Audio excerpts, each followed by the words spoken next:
guys, Jay here. Welcome to Miles Memories Weekly, episode 201. Miles Memories is a show about nothing and is filmed in front of a live studio audience. This is a show where we talk about my painting, modeling, and Warhammer experiences from the week. Now you might be thinking to yourself, Jay, you put out 3 videos a week. How could I possibly have more to say? Well, I do, and here goes. Last week, we actually got a look at a ton of new things coming to Warhammer 40,000 and a sneaky little new roadmap that is a little bit different than the roadmap that they showed off in December for Warhammer 40,000. And one thing is suspiciously missing. The old roadmap for Warhammer 40,000 was a very confusingly laid out thing, but it basically said that Astra Militarum was coming first, then we would get Eldar, and then after that we would get Imperial Knights. This is pretty expected. Eldar are in desperate need of some new stuff, although they have been getting their aspect warriors refreshed. Basically, the only thing left is the Wave Serpent, but the Wave Serpent is pretty good still, and the Warwalker is kind of my favorite unit. The Warwalker disappeared from the Eldar, or from the Games Workshop store for a little bit, and then came back, and now it's 2 Warwalkers per box, for I don't remember how much, but yeah, it seems like those guys are gonna come in pairs, which is weird, because they're kind of Sentinels, and Sentinels don't come in pairs, but Sentinels did get an update. I kind of hope they don't update the Warwalker because I think it looks really, really good. Or if they do update it, I want it to just kind of stay the same because I'm not planning on starting an Eldar army. I could maybe do a Yanid army or a Yvrain army. That's a little bit like of a combined force between Harlequin's Dark Eldar and Eldar because it is kind of cool that there's like a sub-faction of Eldar that's trying to resurrect an Eldari god so that they can finally defeat Slaanesh and get back to how things were after the Great War in Heaven between the Necrons and the Eldari and the Krorks, which were the super faction of the Orcs. But their Eldar aren't doing great right now. I mean, they're doing fine on the tabletop. For the most part, they did get some nerfs. Early 10th edition Eldar was unstoppable, but then they became somewhat stoppable. But we've seen what's coming for Krieg and for Eldar, and so now it's just about time for Imperial Knights.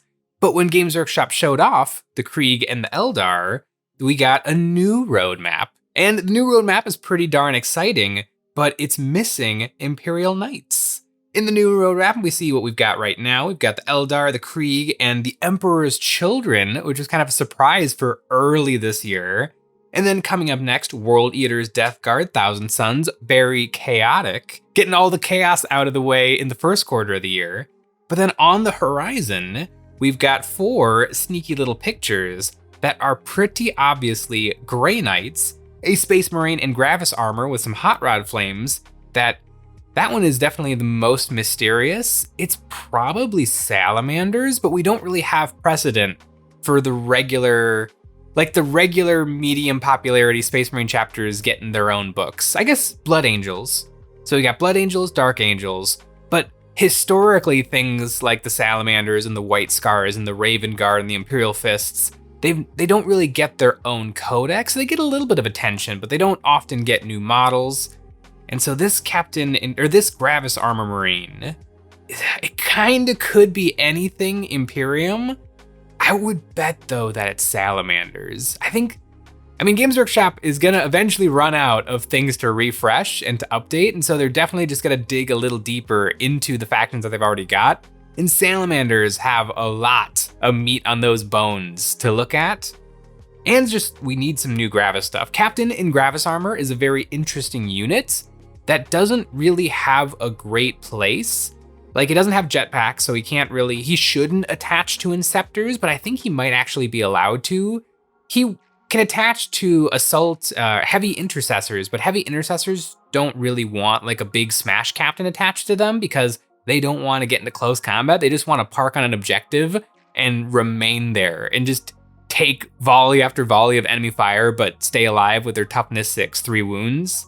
Yeah, there's really nothing for a Gravis captain to attach to. In the Vanguard Spearhead detachment, the Raven Guard focused detachment, there is an enhancement that you can put on any generic hero unit, and it turns them into a lone operative. And that's actually not bad on the Gravis captain because he's pretty darn tanky. Giving him lone op and stealth makes him quite a bit more survivable. He automatically reduces all oncoming damage by 1. So he's a really, really good tank. And in that in that detachment, there is a stratagem to bring someone back.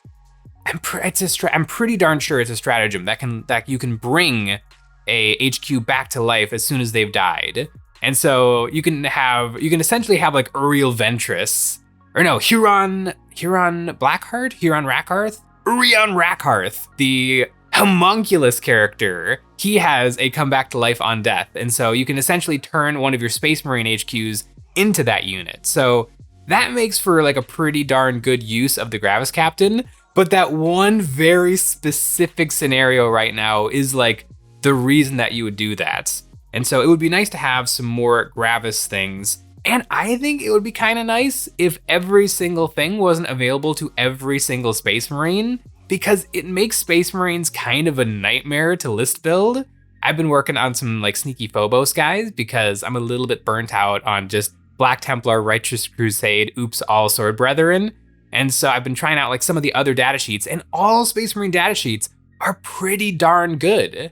But then there's just like 3 other things that are way better. And so you should just take those instead of using your enhancements and your stratagems and your abilities to make okay units really, really good. You just take the really, really good stuff. I think it'd be really interesting if each of the different colors of Space Marines came with their own kind of exclusive stuff. And so if there was some really unique stuff to Gravis to Salamanders, to give Salamanders a little something special, because although they did just buff Infernus Marines, it's hard to build a really, really powerful, really, really Salamander Space Marine army right now and not have it just be kind of a bad version of Black Templars or Blood Angels or Dark Angels. So I'm gonna say that the sneaky little Gravis Space Marine is something for the Salamanders. Salamanders, I think their only unique unit right now, Adrax Agatone, one of the coolest looking Space Marine models out there right now.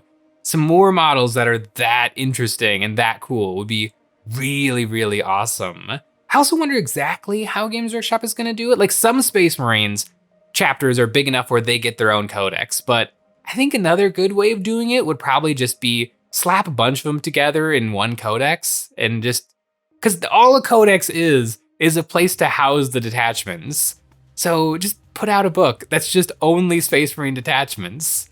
There's no point to just spreading them all out and then Space Marine, because what happens is Space Marine players just look for the best detachment. And so if it turns out that it's White Scars, then everyone is just gonna get the White Scars Codex and run their Marines as White Scars. And I do appreciate that now things are based around detachments, so it's okay if your Ultramarines are in Black Templar Righteous Crusade, or it's okay if your Blood Angels are in Stormlask Task Force, which is the White Scars Task Force. I think that works much better than you painted your models blue, so therefore you're stuck with these rules for the next 3 years. I think it is better to be able to mix and match a little bit, but they don't make like 17 Space Marine codexes, please. Nobody wants that.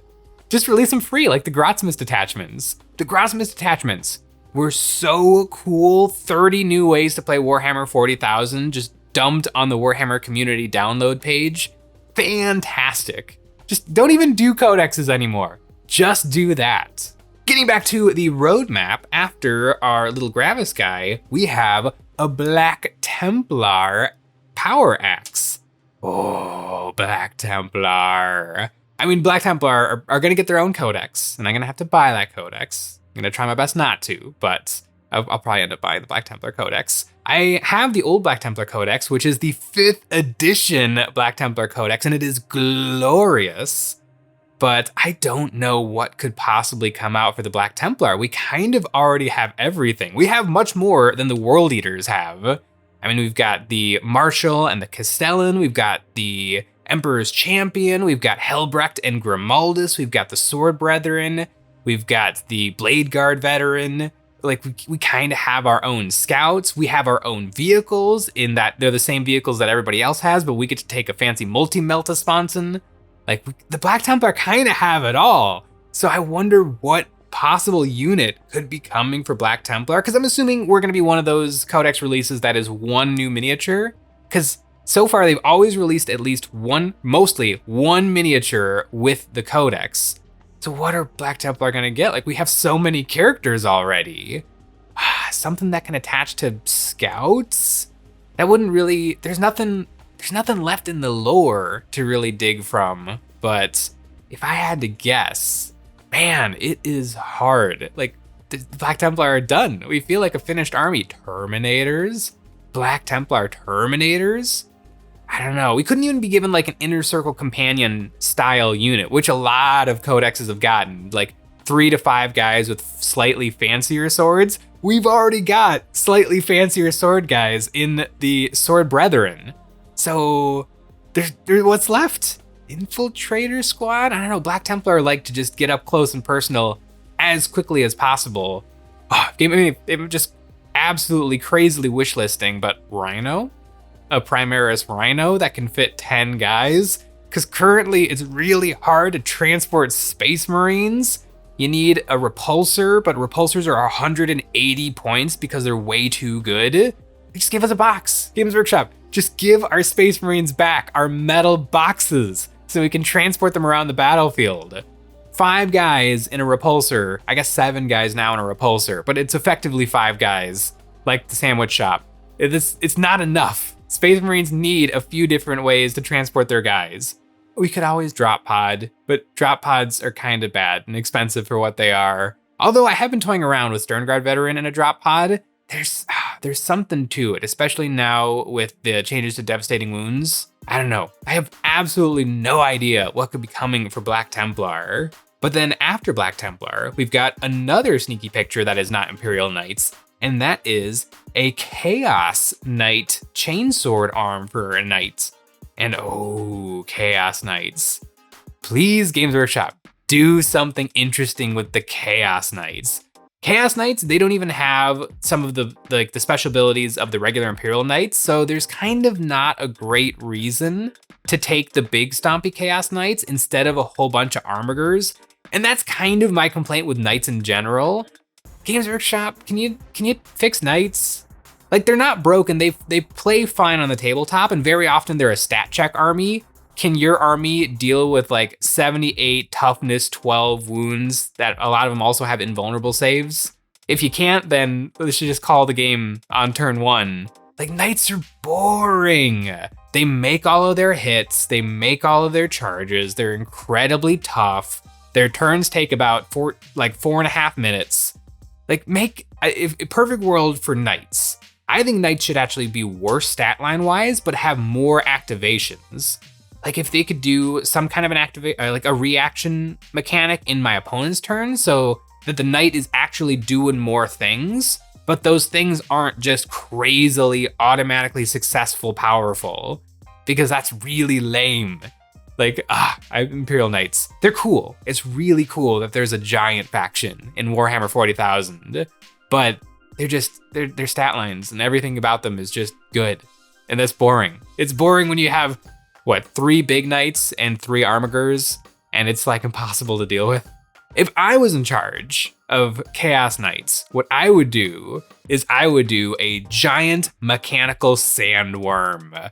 Not only because I'm a huge fan of the Tremors franchise. I mean, Tremors 1 is one of the greatest movies ever made. Tremors 2 is beautiful made-for-TV schlock. Tremors 3 is kind of bad, but then Tremors 4, The Legend Begins, is actually kind of a banger. It's set in like turn of the century America. It's really, really good. It reuses some of the original cast, but in a period piece. Like, don't sleep on the Tremors franchise. You don't need to watch the new ones. The new ones are incredibly low budget, kind of bad, but the original 4 are like masterpieces of cinema. But this is what I would do for Chaos Knights, is a giant sandworm. It could have deep strike, it could have infiltrate, it could be it could have a really unique stat line for the Imperial Knight faction. It should be tougher than an Armiger because I kind of don't like Armigers. Knights have trouble holding objectives and like board control, and so they were given just a really powerful stat line unit that's not as cool as a knight. Like, you should have to make do with the big boys. They shouldn't just make a really good like 100mm base guy to fill in all of the gaps of knights, because then that really good thing that fills in the gaps ends up just being a little bit better than a big knight, and so there's not a great reason not to just bring a ton of armigers, or I guess war dogs and war dog brigands for the Chaos Knights. So I think a giant worm would be really, really fun. Basically a Trigon for the Chaos Knights. And the Chaos Knights, they have some precedent for this. They have the Dinobots all over the Chaos Space Marine Codex. So just bring a little bit of the Dinobot experience into Chaos Knights. I think that would be a ridiculously cool way of doing it, as opposed to just, I don't know what they would do. An upgrade sprue for the Chaos Knight Abominant. Like, they already have really nice and a good variety of weapons. You just don't take them because the big knights are really, really hard to use in game. What I could see happening, because Imperial Knights did drop from the release schedule that Games Workshop is teasing, I could see Knights and Chaos Knights getting rolled into one codex, because even if they were both combined, that's still what, a codex with 14 data sheets, and almost all of those are just named characters of big knights. So I think that they would fit really nicely together in one codex, or just make it a free drop on the Games Workshop download page, because codexes are dumb. But I'm really interested. What's coming next? It's pretty easy to know what's happening with World Eaters, Death Guard, and Thousand Sons. In fact, the Death Guard guy already got released because he got leaked. The sprue got leaked. And so now we know that he's just a really cool sword guy who can attach to Death Guard squads. World Eaters are a little bit more interesting because World Eaters do need more miniatures. They might be the codex with the least number of data sheets. Well, you've got 8-bound berserkers, and then you've got the guy that can be built out of the 8-bound squad. You've got Karn, and then you've got Angry Ron. Is that it? Do they only have 4 things? I mean, I know they can take rhinos and stuff and cultists. Oh, jackals, 5. Okay, they have 5. They have plenty of different units. But I mean, they definitely need Corn Lord on Juggernaut, a refresh to that kit. Probably just a squad of berserkers on Juggernauts. They need some other things. Probably something with Lone Op would be a nice change for the World Eaters. Maybe make 8-bound a little bit worse and bring their points down, because a big block of 8-bound and then Angron is over 50% of your points. Also, can you guys fix Angron? Because it's really annoying that he comes back to life for the opponent and for the controlling player. Because if Angron doesn't resurrect, it feels like that's why you lose the game. And then if Angron resurrects, it feels like it doesn't matter what I'm doing because I killed Angron. But then I have to kill him again, or else I'm just gonna lose. And then Angron coming back to life turn 3 or turn 4 is just kind of a deal breaker, because most of my army is already dead at that point. And then when I have Angry Run back on the battlefield, it's a problem. It's a major problem. Angron, just make him better. I feel like all of the Primarchs need to be a lot better. They're fine. I kill Magnus every single game. Magnus is just going down. And Magnus probably shouldn't go down, but also probably shouldn't auto-delete anything he looks at. There needs to be some kind of a middle ground between survivability and power output, because currently the Primarchs are just kind of frustrating to play with and against. But yeah, the World Eaters definitely need a lot of stuff. Thousand Sons also need a lot of stuff, but they're not gonna get it. They're gonna get one thing. And my heart wants it to be a Zangor, because I mean, Zangors are cool, but I don't know anybody who likes Zangors. But Games Workshop seems to push Zangors really, really hard. I'm kind of surprised that the Christmas detachment wasn't a Zangor detachment, but in one of my Warhammer Facebook groups, somebody very rightly mentioned they're saving the Zangor detachment for the Codex, because it's a really important it's a really important detachment. Games Workshop loves Zangors. They love them so much, and so I mean, there's already Zangor Shaman on disc, and then Zangor Shaman on foot, and then just regular Zangor squad.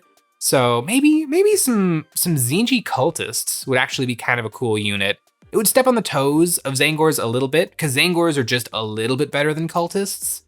But man, maybe a refresh of Zinji and demons.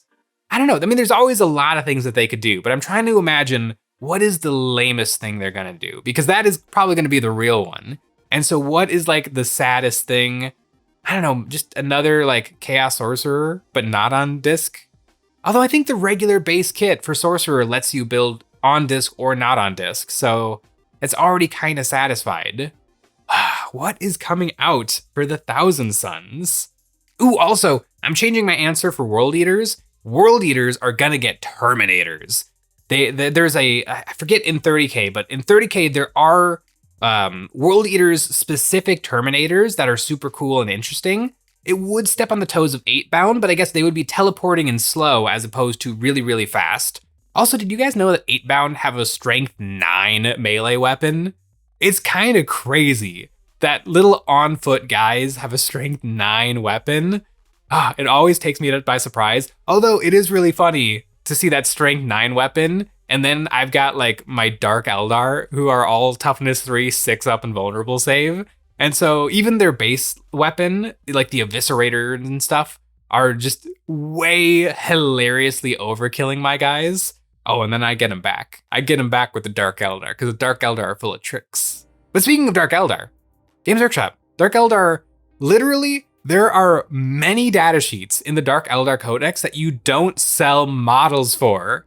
Why are you messing with any of this stuff before you get to the Dark Eldar? I want to buy Grotesques. I want to buy Hurrian Rackhearth. I want to buy Beastmaster. I want to buy Court of the Archon. I literally can't. I don't even know what I would do if I went to Warhammer World, because Warhammer World, you actually have to use Games Workshop models. Well, what am I supposed to do? Just not play Dark Eldar?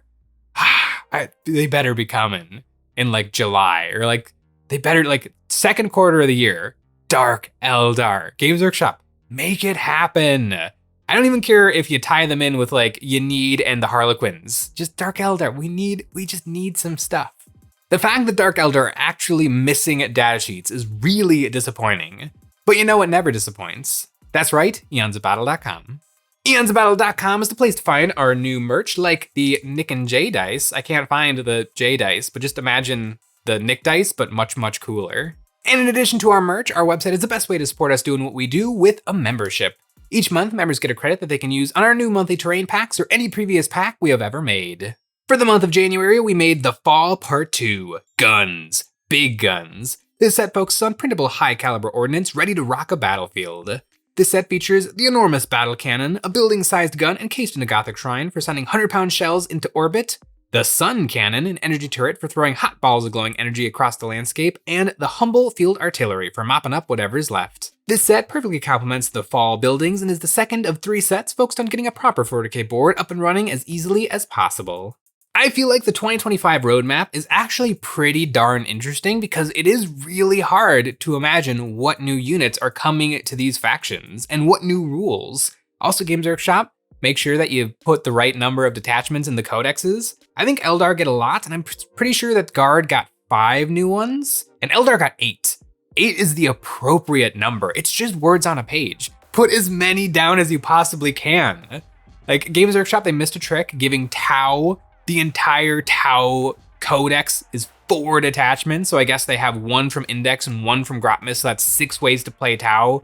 But, like, there should be 10 ways. It's just have your rules writers constantly pumping out new detachments because it adds a lot of fun flavor and variety to these Warhammer 40,000 armies. So World Eaters, Death Guard, Thousand Sons, we better be seeing minimum 6 detachments each. You heard me, Games Workshop. 6. We're not doing 4. We're not doing 5. You gotta do 6 minimum. It should be like 10. It should be 10 detachments. It should take me a year to get through all of the different detachments in a codex, not like a few weeks. Let me know in the comments below, what do you think is coming next for Warhammer 40,000?